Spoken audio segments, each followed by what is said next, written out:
LSU wins on Saturday night. 20-10 was the final score inside Tiger Stadium. Really good win for LSU, and they did it behind a defense that just continues to play dominant football, and they did for 4 quarters in Tiger Stadium on Saturday night. I think when you talk about this game, there's 2 ways to frame it, and I think it ultimately ties back to the way that Brian Kelly handled Michael Caldwell's question in the postgame, which by this point you've certainly heard. You can look at this for 4 hours, or you can look at it in the grand scheme of 4 months. And I think it changes when you view it one way versus the other. Let me explain what I'm saying. If you just look at it for 4 hours, great job. Awesome. You went out there and absolutely smothered Florida. You picked off DJ Lagway 5 times. DeShawn Spears played 9 snaps, had 2 interceptions, including a pick 6. The Gators could not run the ball at all, 27 carries for 79 yards. They really only mounted 1 drive in the game. You controlled them defensively. Offensively, Nussmeier made 1 terrible throw on a 3rd and a million, and he's rolling to the right and throws it back across the field, which just should not happen. But other than that, you controlled the ball. You punted when you needed to. You had 1 good scoring drive. And after DeShawn Spears ran that interception back for a touchdown in the 3rd quarter to give yourself a 10-point lead, you pretty much just controlled the action and kept them at arm's length. At no point in the second half was LSU in significant danger of losing the game. And that's against an SEC team in a big-time environment. And it was very good. And to start the season 3-0 with wins over Clemson and Florida, which may not be great teams. Clemson's story yet to be written. I think we kind of know where Florida's headed. Could have said that last year, but I feel pretty confident saying again this year. It's a good start for LSU, and Saturday night was a good win. You won a league game at home by 10 points. Good job. And that's the way you can frame it.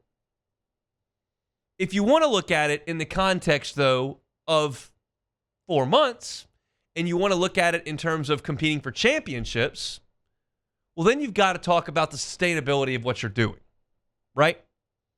Because 1 win doesn't get you into the playoff. You need 10 of them. If you want to win the SEC, probably need to win 11, maybe 12. And if that's the case, the way that you're playing offense right now may not be good enough. It might be. You might have one of the best defenses in school history, and you may be able to win every single game 23-17. You may be able to win another one 14-10. You may be able to win another one 17-7. You may be able to do that. I don't think you will. I think to win all your games, to go compete with Lane Kiffin and Ole Miss, to compete with the way Marcel Reed is playing at Texas A&M, to potentially compete with Lenora Sellers. We assume he'll be back by that point and the explosiveness that he can provide, to compete with John Mateer in Oklahoma, to go to Tuscaloosa, the way that Ty Simpson's throwing the ball the last 2 weeks. If you want to do that and beat those teams consistently, I don't think 20 points like you did against Florida or 17 points like you had against Clemson is going to be enough. And that's where the question came from Michael Caldwell with WBRZ on Saturday night. And Brian Kelly was cranky about it. And the point of the matter is, and Brian Kelly apologized today, and it's water under the bridge. It doesn't matter. But I'm not here to talk about the back and forth or who was right and who was wrong. What I'm telling you is Michael Caldwell was looking at this in a 4-month prism, and Brian Kelly was looking at it in a 4-hour prism. That's what you saw in that postgame. Brian Kelly wants to talk about his team winning a 2-score conference game. Michael Caldwell's going, yeah, but we talk a lot about the playoffs around here, and LSU's won 3 national championships in the last 20 years, and you need to play a little better offense, right? And that's where the disconnect happened. So I'll lead the show today, starting talking about the defense. We'll talk about the offense next. The defense was awesome. And here's the thing I love about this defense. They're just so sound fundamentally. They had 1 bust, and they got bailed out by the holding, and it was a holding. You had the long touchdown to Ball where they lost him in the backfield in the defensive backfield, and he would have gone for a touchdown. But the holding brought it back, which, by the way, was hilarious. Jacoby and Guillory was down there by himself, waving them all back. That was high comedy to me. But that was the only bust really the entire game. Outside of that, LSU is in position. They set edges. They make tackles. it is not a defense that is predicated on making a ton of sacks and TFLs and that type of deal. It's just rock solid all over the place. I was looking, and I have a piece up at LouisianaSports.net right now called Statistically Speaking that's talking about LSU's defense. When you look at their sacks, they've got 7 on the season. That's 48th in the country. TFLs, they've got 14 on the season. That's 89th in the country.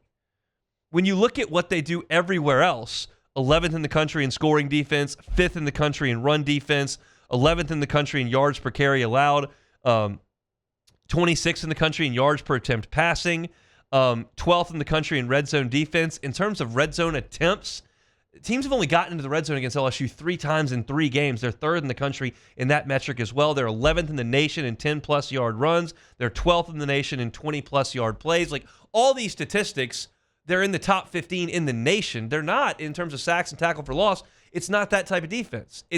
We're here. No easy throws, no gash runs, no chunk plays. You have to do it to go down the field against this team. You have to do it time and time and time again and get 4 yards and get 6 yards and get 7 yards and get 3 yards and get 8 yards and get 2. Like, you have to just consistently try to grind your way down the field. And LSU doesn't give you an inch. The only touchdown drive that Florida produced, Lagway had to convert 3 straight third downs. And the last one, he had to drop it in the bucket in the corner of the end zone with great coverage by Tamarcus Cooley. It's a great throw, great catch. Great throw, great catch. Greg McElroy said this on the broadcast. Like, perfect throw, great catch. Like, defense is usually going to lose that battle.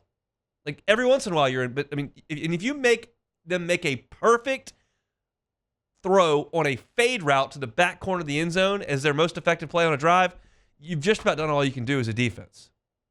The consistency with which this team is playing on the defensive side of the football is phenomenal. You look at the second half against Clemson, shut them out. The entire time the first team was out there against Louisiana Tech, which will be a footnote on this whole deal, shut them out. And then in the second half against Florida, Saturday night, shut them out. LSU's defense had a pick 6 and then another interception. They ran back into the red zone that set up a field goal right before the half. That's 10 points from the defense right there. Florida scored 10 points. So they scored 10 points basically and allowed 10 points. All the offense had to do was be net positive, and you win the game. The offense was plus 10. You win the game by 10 points. And the depth that LSU showed off in this game when Whit Weeks is kicked out of the game. We'll talk about it later. You've got Devon Keys, Tylen Singleton that step in. West Weeks gets hurt. Put Zach Weeks in there. They didn't score. You saw in the first game, A.J. Halsey had to come out against Clemson, sit because of the suspension. Put Jordan Gilbert back there. Good job. At corner, Delane's gotten all the headlines, right? SEC Defensive Player of the Week, Defensive Back of the Week against Clemson. Well, how about the squad this past weekend? P.J. Woodland jumps a slant route, nearly intercepts it. DJ Pickett grabs his first interception of the season. You had 5 pass breakups in this game. You had 3 different safeties with an interception. And these weren't like tip ball interceptions that were fluky at the line of scrimmage. LSU's jumping routes, reading eyes, fundamentally sound, where they're supposed to be. And Florida just had no answer. DJ Lagway was seeing ghosts the whole game. Just hitting guys in stride in white jerseys. This LSU defense is absolutely for real. Everything that we saw in fall camp has come to fruition. And this defense is the backbone of the team. They need some help, and we'll talk about that in the next segment. But Florida and Clemson are probably, in my opinion, mediocre power conference offenses. Now, in those uniforms, you would suggest they're quote-unquote bad, but that's because the standard at Florida and Clemson is national championship high. I don't think they're great. I don't think they're outstanding. I think they're mediocre. I think there are teams in the power conferences that are significantly worse on offense than those two. Now, you can balk at that and say, well, Florida only scored 14 points against South Florida the week prior, and that's true. But Lagway's talented, and Eugene Wilson is talented, and they got an All-American center, and Ball's big physical back. Like, they have some guys that can function. And LSU swarmed them, smothered them, shoved them in a locker in the second half. Ball game. Awesome stuff. There are better offenses down the line that LSU's going to have to deal with. And I talked about that at the top of the segment. But that effort, Florida had the football for 21 minutes of the second half. 21 minutes. It's a 30-minute half. Florida, one time of possession, 37-22 in this game. The Florida offense was out on the field the whole game. Couldn't do anything. And that's kind of what we talked about all last week.